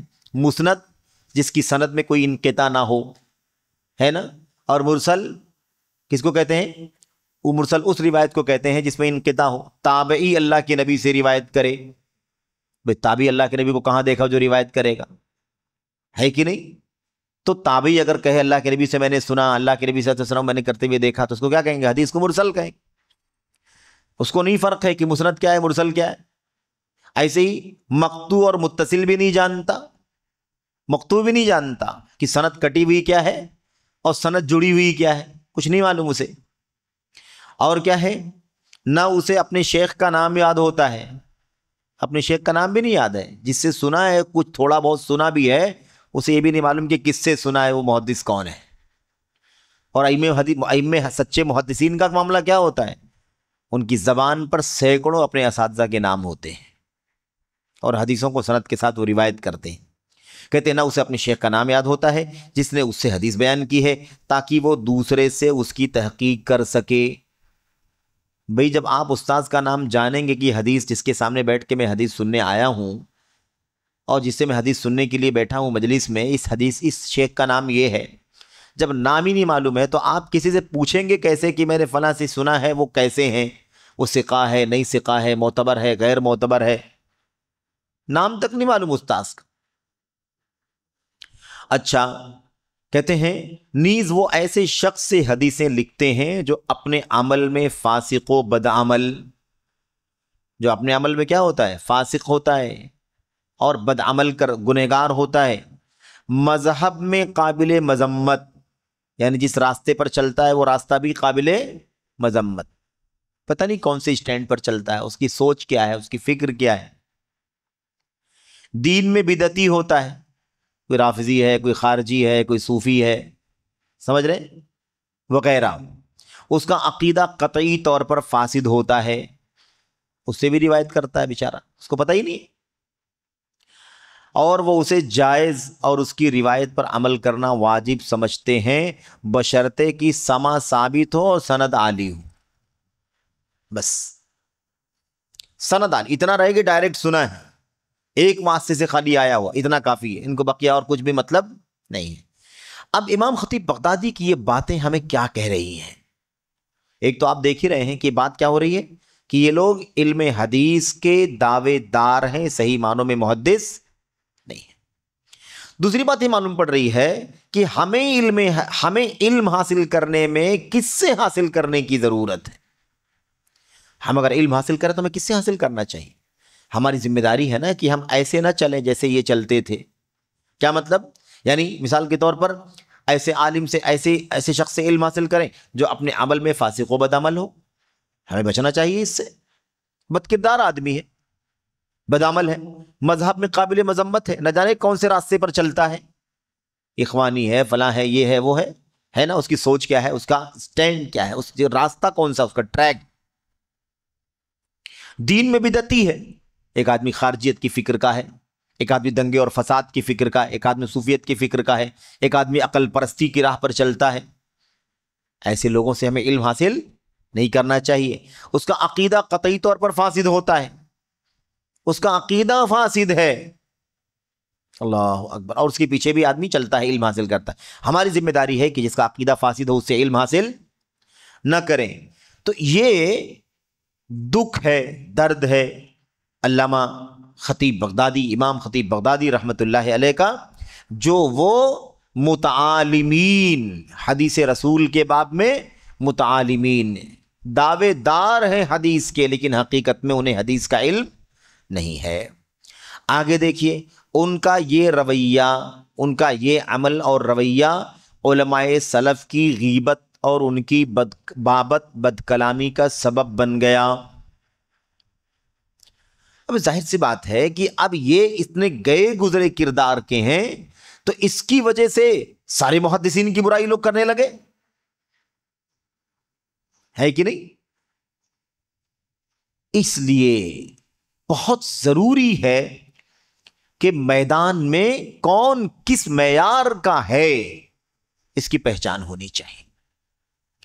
تو ان کا یہ عمل، اب ظاہر سی بات ہے ان لوگوں نے ضعیف، موضوع، جھوٹی روایتیں جمع کر لی، خالی سند عالی ہونی چاہیے، نہ راوی کا پتہ، نہ روایت کا پتہ، نہ شیخ کا پتہ، نہ صحیح، نہ ضعیف، نہ موضوع، نہ مقطوع، نہ متصل، اور نہ ہی ہے نہ اس کو کسی اور کا پتہ ہے کہ حدیث مرسل ہے کہ مسند، کچھ نہیں معلوم اسے۔ اب جب اس طرح کا رویہ اختیار کرنے لگے تو اس کی وجہ سے تمام محدثین کے خلاف لوگ زبان کھولنے لگے، تو علماء سلف کی غیبت اور ان کی بارے میں بد کلامی کا سبب بن گیا، اور بدعتیوں، نفس پرستوں کے لیے ان پر تانا جوئی کا راستہ آسان کر دیا، تانا کرنے لگے، برائیاں کرنے لگے، عیب جوئی کرنے لگے، حتیٰ کہ بعض ایسے لوگوں نے بھی حدیث اور اہل حدیث کی مذمت کی جو دین کے نام نہاد مفتی بنے ہوئے ہیں اور عجب و بڑکپن کے نشے میں اپنے آپ کو ائمہ مجتہدین میں شمار کرتے ہیں۔ یہ حالت بھی ہوئی، سمجھ رہے ہیں؟ یعنی یہ نقصان ہوتا ہے جب نااہلوں کا چلن زیادہ عام ہو جائے تو اس میں جو سچے علماء ہوتے ہیں ان کی قیمت گھٹنے لگتی ہے، لوگ ان پر زبانیں دراز کرنا شروع کر دیتے ہیں، تانا جوئی کرنا، عیب جوئی کرنا، ان کی برائیاں کرنا لوگوں کے لیے آسان ہو جاتا ہے۔ تو ایسے لوگ کی مذمت کرنے والے کون لوگ ہیں؟ علم حدیث اور محدثین کے مذمت ایسے لوگ بھی کرنے لگے ہیں جو دین کے نام نہاد مفتی بنے ہوئے ہیں اور عجب اور بڑکپن میں نشے میں اپنے آپ کو مجتہدین شمار کرتے ہیں، ہے نہیں وہ، لیکن اپنے آپ کو ایسا سمجھتے ہیں۔ یہ لوگ بھی ائمہ حدیث کی مذمت اور برائی کرنے لگے۔ کہتے ہیں بئی طور کی، یعنی اس طور پر کہ انہوں نے احادیث و آثار سے اعراض کر کے گھٹیا رائے اختیار کی اور اپنی بیمار اجتہاد اور رائے کے ذریعے دین میں بیجا تصرف کیا۔ یہ ان کا رویہ ہے، دین میں بیجا تصرف۔ یہ اس کی جانب سے فضل و برتری کے مقام و مرتبے سے حد درجہ جہالت اور بے انتہا کوتاہی ہے۔ یعنی کیا مطلب؟ اس کا مطلب وہ سمجھتا ہی نہیں ہے کہ فضیلت کیا ہے، برتری کیا ہے، اونچا مرتبہ کیا ہے، کوئی شعور نہیں ہے اسے۔ تو کہتے ہیں یہ اس کی جانب سے فضل و برتری کے مقام و مرتبے سے حد درجہ جہالت، یعنی فضل و برتری کا جو مقام ہے اسے بے انتہا نادان ہے، کچھ پتہ ہی نہیں ہے کہ اونچائی کس کو کہتے ہیں، فضیلت اور بلندی کس کو کہتے ہیں، اسے نہیں معلوم ہے، کوتاہی ہے۔ کیونکہ ایسے لوگوں سے نسبت رکھتا ہے جو طلب حدیث کی محنت اور اس کی راہ میں پیش آنے والی مشقت اور تکان برداشت کرنے سے ہیبت زدہ ہیں۔ اگر وہ سمجھتا کہ اونچا کون ہے نیچا کون ہے تو پھر وہ ان گئے گزرے لوگوں کے پاس علم حاصل کرنے کے لیے نہیں جاتا، بلکہ جو سچے علماء حدیث ہیں، علماء محدثین ہیں، ان سے علم حاصل کرتا۔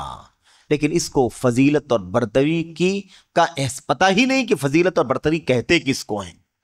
صرف روایت کر لینے کا نام فضیلت نہیں ہے، جیسے تیسے حدیثوں کو اکٹھا کر لینے کا نام فضیلت و برتری نہیں ہے۔ فضیلت اور برتری جو حدیث میں حدیث کے علم حاصل کرنے والوں کی بیان کی گئی ہے وہ کن کے بارے میں ہے؟ وہ ان لوگوں کے بارے میں ہے جو پوری امانت، دیانت، سچائی، سچے راویان، عادل راویان، ثقہ راویان، جن کے ہاں بدعت نہیں، جن کے ہاں انحراف نہیں، جن کے ہاں گمراہی نہیں، جن کا حافظہ درست، جو مستند معتبر لوگ ہیں، ان سے علم حاصل کرنا اس کی فضیلت و برتری ہے۔ لیکن ان بیچاروں کو اس کا پتہ نہیں ہے، تو کہتے ہیں ایسے لوگوں سے نسبت رکھتا ہے جو طلب حدیث کی محنت اور اس کی راہ میں پیش آنے والی مشقت اور تکان برداشت کرنے سے ہیبت زدہ ہیں۔ جس آدمی کو علم حدیث حاصل کرنے کی جو قربانی دینے پڑتی ہے، علم حدیث حاصل کرنے کے لیے جو آدمی اس کے لیے تیار نہیں ہے، گھبراتا ہے، ایسے لوگوں سے علم حاصل کرنے چلے جائیں گے تو کون سا علم حاصل ہوگا؟ سمجھ رہے ہیں؟ اسی لیے کوئی نااہلوں کو اپنا استاد بنا لے گا تو یہی حشر ہوگا۔ نااہلوں کو، جس نے علم کی محنت نہیں کی، علم کے لیے محنت نہیں کی، علم کے لیے جد و جہد اور جفاکشی جو ہونی چاہیے صحیح معنوں میں وہ کام نہیں کیا ہے، ایسے لوگوں سے اگر کوئی علم حاصل کرنے لگے گا تو اس کا حشر، اس کا انجام یہی ہوگا۔ کہتے ہیں کہ کیا ہے؟ حدیثیں یاد کرنے سے، اور حدیثیں یاد کرنے سے عاجز ہیں۔ بھئی حدیثیں یاد کرنے کی صلاحیت نہیں ہے اور ان سے علم حاصل کرو گے تو کیا علم حاصل ہوگا؟ اور کیا ہے؟ ان پر سندیں گڈمڈ ہو گئیں، انہیں ازبر نہ کر سکے، یعنی کون سی سند کیا ہے نہیں معلوم، اس راوی کو اس راوی کے ساتھ، اس سند کے ساتھ، اس راوی کو اس سند کے ساتھ جوڑ دیا، سندیں گڈمڈ ہو گئیں، انہیں ازبر نہ کر سکے، یعنی یاد نہ کر سکے، اچھی طرح سے اس کو بائی ہارٹ نہ کر سکے، لہذا محنت و گرانی کے کاموں سے کنارہ کشی اختیار کر لی، اور یعنی محنت اور مشقت کے کاموں سے اپنے آپ کو دور کر لیا، کنارے کر لیا، اور جن چیزوں سے لا علم تھے انہیں دشمن بنا لیا۔ آدمی جس چیز کا علم نہیں رکھتا اس کو دشمن ہی سمجھتا ہے۔ آرام پسندی اور تناسانی کو ترجیح دیا، آرام پسندی اور تناسانی کو، اور راحت و سکون سے لطف اندوز ہوئے، یعنی آرام، راحت، سکون، اس کو ترجیح دیا، لطف اندوز ہوئے، پھر قبل از وقت مجلسوں میں براجمان ہو گئے۔ یہی ہے نا کام، آج بھی یہی کام ہے۔ لوگ سوچتے ہیں کہ کہاں 8 سال 10 سال 12 سال 15 سال علم حاصل کرنا اور مدرسوں میں جا کر کے 12 14 کتابیں 16 کتابیں پڑھنا اور اساتذہ کرام اور اگزام اور امتحان اور یاد کرنا حفظ کرنا، یہ کون تو لمبا کام ہے۔ یہ کوئی شارٹ ٹرم کا کام ہو، سال 6 مہینے، ہفتہ 15 دن میں کچھ ایسا پڑھ لیں، اسٹڈی کر لیں اور اس سے ہم اسی مقام پر آ جائیں۔ صاف صاف کہتے ہیں کہ تناسانی کو ترجیح دیا، آرام پسندی کو ترجیح دیا، راحت و سکون سے لطف اندوز ہوئے، پھر وقت سے پہلے مجلسوں میں براجمان ہو گئے۔ علم نہیں ہے لیکن آگے درس دینے، آگے خطبہ دینے، آگے تقریر کرنے، آگے مسائل بتانے، آگے حدیث سمجھانے، آگے فقہ کی رہنمائی کرنے، یہ ہے قبل از وقت مجلسوں میں براجمان ہونا۔ یعنی کیا مطلب؟ منصب پر آ کر کے بیٹھ جانا، اور جس علم کی صحیح معلومات نہیں اس کا دعویٰ کیا۔ بات چل رہی کس کی؟ تعلم کی، علمی دعوے داری کی، حدیث رسول میں علمی دعوے داری۔ کہتے ہیں اور جس علم کی صحیح معلومات نہیں اس کا دعویٰ کیا، اگر ان میں سے کسی نے کوئی حدیث روایت کی تو ایسے صحیفوں سے جنہیں اس نے خریدا ہے۔ دیکھا آپ نے، مارکیٹ سے خریدا اور اس میں سے جو لکھا تھا اس کو روایت کرنا شروع کر دیا۔ بازار میں بکنے والی کتابوں سے روایت کرنا شروع کر دیا۔ اس کو علم حدیث حاصل کرنا بولتے ہیں۔ اس کے لیے بڑی قربانیاں دینی پڑتی ہیں۔ محدثین کی زندگی پڑھیں تو ان کی قربانیوں کو بڑھ کر کے آنکھوں سے آنسو جاری ہو جائیں گے۔ اتنی قربانیوں سے یہ علم حدیث یہاں تک پہنچا ہے۔ تو کیا کہا؟ اگر ان میں سے کسی نے کوئی حدیث روایت کی تو ایسے صحیفوں سے جنہیں اس نے خریدا ہے، خرید کر لایا، روایت کرنا شروع کر دیا۔ اسے لکھنے جمع کرنے کی کوئی ذمہ داری نہیں اٹھائی ہے، کچھ نہیں، ملا ہے لکھا ہوا اور بیان کرنا شروع کر دیا۔ نہ اسے سنا ہے، نہ اس کے نقل کرنے والے کی حالت کا کوئی علم ہے۔ نہ اسے سنا ہے حدیث کو، نہ اسے روایت کرنے والے کی حالت کا کچھ پتا ہے کہ صحیح ہے کہ ثقہ ہے یا ثقہ معتبر ہے یا غیر معتبر ہے، کچھ پتا نہیں ہے۔ اور کیا کہا؟ اور اگر ان میں سے کچھ حدیثیں یاد بھی کیا تو رطب و یابس کو خلط ملط کر دیا۔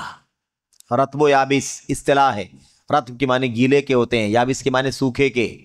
اگر کچھ حدیث یاد بھی کیا تو گیلے اور سوکھے کو مکس کر دیا، یعنی صحیح ضعیف کو ملا دیا، حق اور باطل کو ملا دیا۔ کوئی شعور نہیں ہے، کوئی شعور نہیں، صحیح ضعیف کو گڑمٹ کر دیا، صحیح اور ضعیف کو گڑمٹ کر دیا۔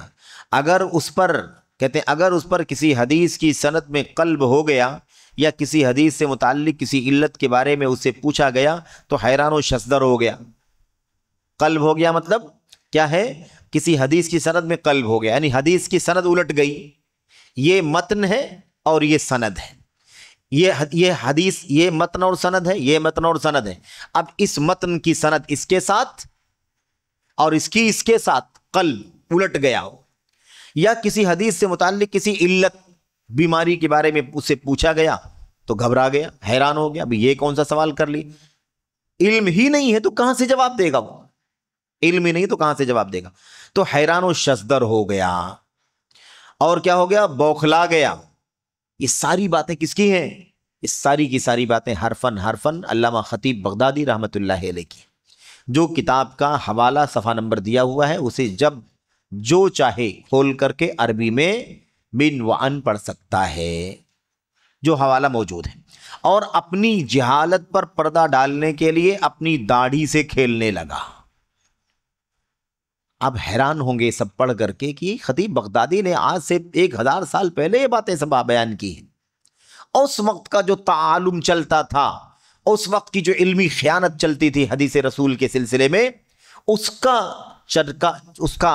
کا تذکرہ خطیب بغدادی رحمۃ اللہ علیہ کر رہے ہیں کہ حالت یہ علم نہیں ہے۔ اب ان سے کوئی مسئلہ پوچھ لو، یہ حدیث کی سند متن میں خلط ملط ہو گیا ہے، اگر اس سے کوئی سوال کر لو تو پتہ ہی نہیں ہے اس کو، اور اپنی جہالت پر پردہ ڈالنے کے لیے داڑھی سے کھیلنے لگا۔ یہ طریقہ ہوتا ہے نا کہ جب آدمی کے پاس علم نہ ہو تو وہ کسی اس طرح کی حرکت میں مبتلا ہو جاتا ہے، تو اپنی داڑھی سے کھیلنے لگا اور ناک سڑکنے لگا۔ یہ خطیب بغدادی ہے، سمجھ رہے ہیں؟ خطیب بغدادی رحمۃ اللہ علیہ، آج سے تقریباً 1000 سال کے قریب پرانی بات ہے یہ۔ چنانچہ وہ چکی کے گدھے کی طرح ہے۔ خطیب بغدادی کیا کہتے ہیں؟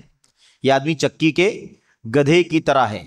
پھر حدیث حفظ کرنے اور اس کی مشقت اٹھانے والوں کی ایسی جانفشانی دیکھی، یعنی ایسی محنت دیکھی کہ علم حدیث حاصل کرنے والے محدثین کتنی محنت کرتے ہیں، جو اس کے بس میں نہیں تو اس کے شہ سواروں کی تحقیر کرنے کا سہارا لیا۔ بھئی اس مقام کو نہیں پہنچ سکتے ہیں تو مقام کو گھٹانے کا کام کرو۔ محنت اور قربانی جو محدثین نے دی ہے جس سے اس مقام پر وہ پہنچے ہیں، جب اس مقام پر نہیں پہنچ سکا تو کون سا راستہ اختیار کیا؟ ان محدثین کو حقیر ثابت کرنے کی کوشش کیا۔ ہاں، کوئی نیا کام نہیں ہے آج جہلا اور بے علموں اور علمی دعوے داری کرنے والوں متعالمین کا جو رویہ آج سننے دیکھنے کو ملتا ہے، یہ کوئی نیا معاملہ نہیں ہے۔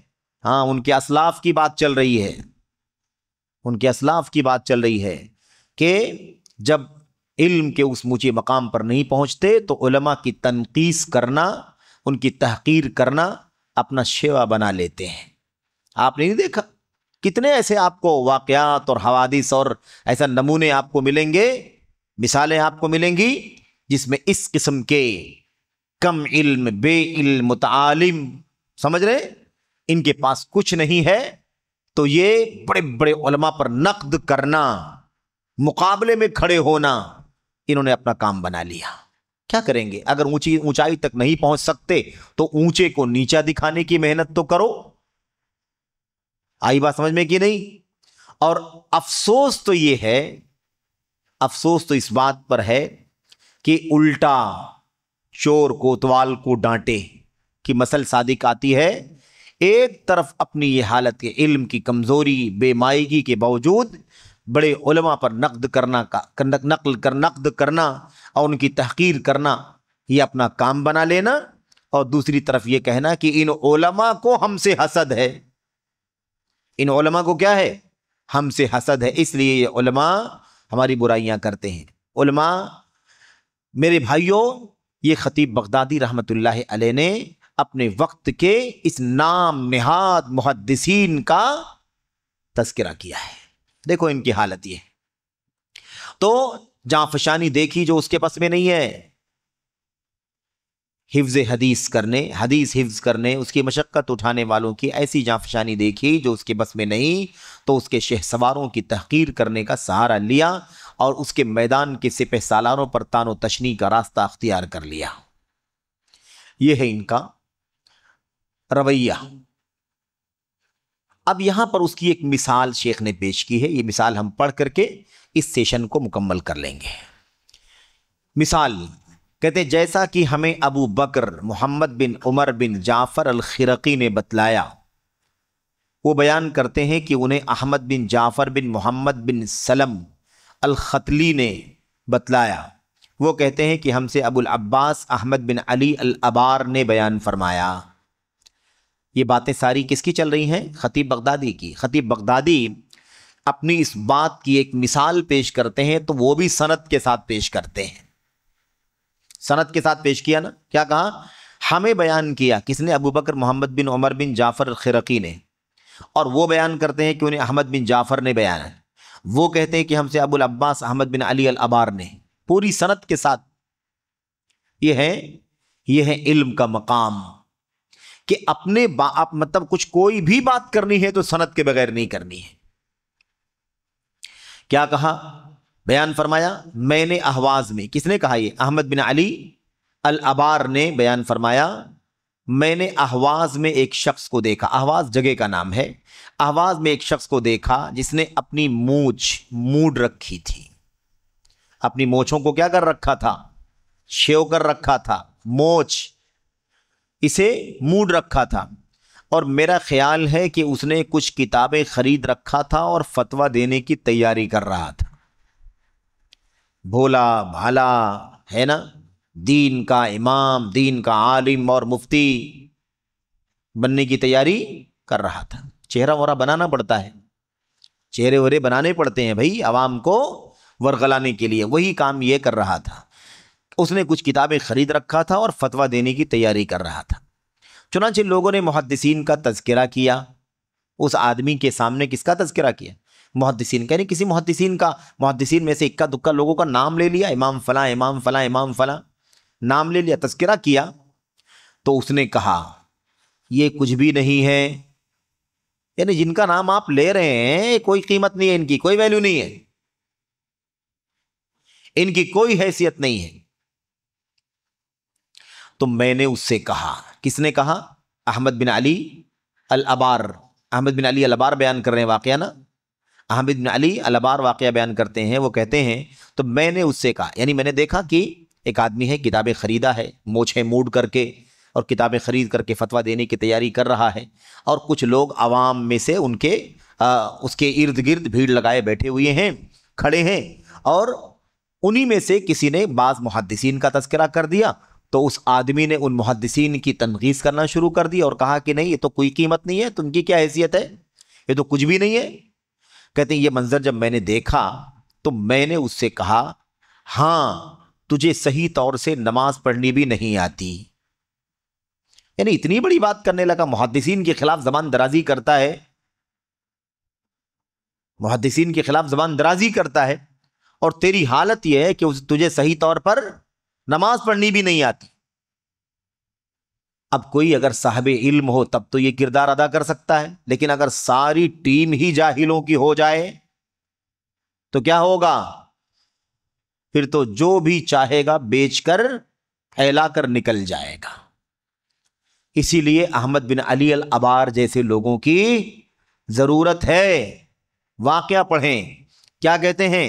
تو میں نے اس سے کہا، جب میں دیکھا کہ محدثین کی تنقید کر رہا ہے، کہہ رہا ہے ان کی کوئی قیمت نہیں ہے، یہ کون لوگ ہیں، ان کی کیا حیثیت ہے، تو میں نے اس سے کہا ہاں تو بہت بڑی باتیں کرنے لگا، تجھے تو نماز پڑھنی صحیح طور سے نماز پڑھنی بھی نہیں آتی۔ انہوں نے سخت طنزیہ انداز میں اس کو چھیڑا۔ اس نے کہا مجھے، یعنی میرے بارے میں آپ کہہ رہے ہیں کہ مجھے صحیح سے نماز پڑھنی نہیں آتی؟ میں نے کہا ہاں تیرے بارے میں کہہ رہا ہوں کہ تجھے نماز پڑھنی صحیح طور پر نہیں آتی۔ پھر میں نے پوچھا اچھا ٹھیک ہے، تو اپنے آپ کو بہت بڑا عالم سمجھتا ہے، فتویٰ دینے کے لیے بیٹھا ہوا ہے، اچھا یہ بتا جب تو نماز شروع کرے گا اور اپنے دونوں ہاتھوں کو اٹھائے گا تو اس وقت تجھے رسول اللہ صلی اللہ علیہ وسلم کی کون سی دعا معلوم ہے؟ چل بھائی بتا۔ میں نے کہا کہ تجھے کچھ پتا نہیں ہے، لیکن تو کہتا ہے کہ مجھ پر اعتراض کرتے ہو، چلو ٹھیک ہے تمہارا امتحان ہی لے لیتے۔ پھر میں نے اس سے پوچھا اچھا یہ بتا جب تو نماز شروع کرے گا اور اپنے دونوں ہاتھوں کو اٹھائے گا تو اس وقت تجھے رسول اللہ صلی اللہ علیہ وسلم سے کون سی دعا معلوم ہے؟ سوال۔ تو وہ خاموش ہو گیا، اتنا بھی نہیں معلوم ہے، خاموش ہو گیا۔ پھر میں نے پوچھا اچھا یہ بتا کہ جب تو اپنے دونوں ہاتھوں کو اپنے گھٹنوں پر رکھے گا تو اس وقت تجھے رسول اللہ صلی اللہ علیہ وسلم کی کون سی دعا معلوم ہے؟ وہ خاموش رہا۔ پھر میں نے پوچھا اچھا یہ بتا کہ جب تو سجدہ کرے گا تو اس وقت تجھے رسول اللہ صلی اللہ علیہ وسلم سے کون سی دعا معلوم ہے؟ وہ خاموش رہا، کچھ نہیں معلوم۔ تو میں نے کہا کیا بات ہے، کچھ بولتا کیوں نہیں، جواب کیوں نہیں دیتا؟ سوال کیے جا رہا ہوں میں، 3 سوالات میں نے تجھ سے کیے، تو کوئی جواب کیوں نہیں دیتا؟ کیا بات ہے، کچھ بولتا کیوں نہیں؟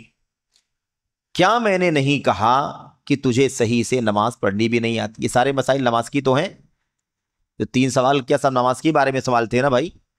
تو کیا کہا؟ تجھے صحیح سے نماز پڑھنی بھی نہیں آتی۔ میں نے تجھے کہا، تیرے بارے میں بتلایا کہ تجھے نماز پڑھنا بھی نہیں آتا۔ اگر تجھے بتا دیا جائے، اب ڈانٹنا شروع کیا، کہا اگر تجھے بتا دیا جائے کہ تو فجر کی نماز 2 رکعت پڑھے گا اور ظہر کی نماز 4 رکعت پڑھے گا تو اسے اپنے پلے باندھ لے، یہ تیرے لیے اس سے کہیں بہتر ہے کہ محدثین کرام کا تذکرہ کرے۔ تیری قیمت نہیں کہ تو محدثین کا نام لے اور ان کی تنقید کرے، تجھے اتنی بات بھی اگر بتا دے کہ ظہر کی نماز 4 رکعت پڑھنا ہے تو بس اس کو یاد کر لے اور چلے جا یہاں سے۔ اس طرح سے احمد بن علی الابار نے اس کو سبق سکھایا کہ تو محدثی اس سے کہیں بہتر ہے، یہ تیرے لیے اس سے کہیں بہتر ہے کہ تو محدثین کرام کا تذکرہ کرے، کیونکہ تیری کوئی حیثیت نہیں ہے اور تجھے کچھ بھی نہیں آتا۔ یہ واقعہ امام خطیب بغدادی نے اپنی کتاب کس میں الکفایہ فی علم الروایہ، اس کتاب کے اندر اس واقعے کو نقل کیا ہے، اور یہ پورا مقدمہ ہی چل رہا ہے، انہی کی بات چل رہی ہے۔ کہتے ہیں اس مذکورہ شخص کی مثال فقہا میں اس جیسی ہے جس کا ذکر ہم نے پہلے کیا، جو حدیث سے نسبت رکھتا ہے، حالانکہ حدیث سننے اور لکھنے کے علاوہ اسے علم حدیث کے اقسام میں غور و فکر وغیرہ سے ادنا تعلق نہیں ہوتا۔ حدیث سے جوڑے رہتا اپنے آپ کو کہ میں حدیث سے جڑا ہوا ہوں، یہاں سفر کرتا ہوں، وہاں سفر کرتا ہوں، اپنے نام کو حدیث سے جوڑتا ہے۔ جیسے آج بھی بہت سارے نااہل اپنے آپ کو علم سے جوڑتے ہیں، علم کے الگ الگ میدانوں سے لوگ جوڑتے تو ہیں، لیکن حالت کیا ہے؟ حالت وہی ہے کہ حدیث سننے اور لکھنے کے علاوہ اسے علم حدیث کے اقسام پر غور و فکر کرنے سے ادنا تعلق نہیں۔ آدمی سن لیتا ہے، جو سمجھ میں آتا ہے سنتا ہے، جو سمجھ میں آتا ہے لکھ لیتا ہے، اور اس کی حالت وہی ہوتی ہے جس سے پہلے گزری ہے کہ اس کو صحیح، ضعیف، راوی، روایت، مسند، مرسل، مقطوع، موصل اسے کوئی پتہ نہیں ہوتا۔ تو اس طرح سے اس آدمی کی حالت بھی ہے جس کا واقعہ آپ کے سامنے گزرا۔ اب آپ اندازہ لگائیے کہ علم حدیث کے باب میں تعالم کا حال کیا ہے، علم دعویداری کا حال کیا ہے۔ تو بہرحال انشاءاللہ تبارک و تعالی آگے جو بات آ رہی ہے وہ سچے علماء محققین کی آ رہی ہے۔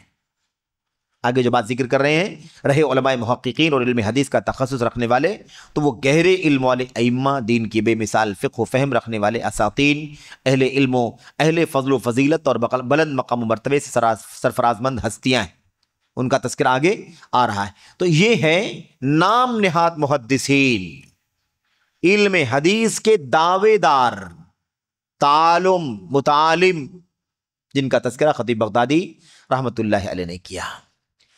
اگر آپ دیکھیں تو جو ماضی میں تھا اسی کا امتداد ہر دور میں آپ کو دکھائی دیتا ہے۔ حالات، ظروف ہر زمانے کے الگ الگ ہوتے ہیں۔ اس زمانے میں اتنا میڈیا نہیں تھا، وسائل نہیں تھے، ہے نا، کچھ نہ کہیں دین کا کچھ نہ کچھ تو اثر کہیں نہ کہیں رہتا تھا، لیکن آج حالات بد سے بدتر کی طرف جا رہے ہیں علم کے باب میں۔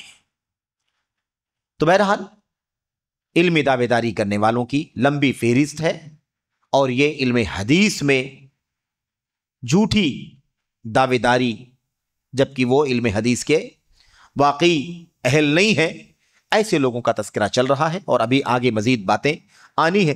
اللہ سے دعا کرتے ہیں کہ اللہ تبارک و تعالی ہمیں اور آپ کو تعلم سے، علمی دعوے داری سے بچنے کی توفیق عطا فرمائے۔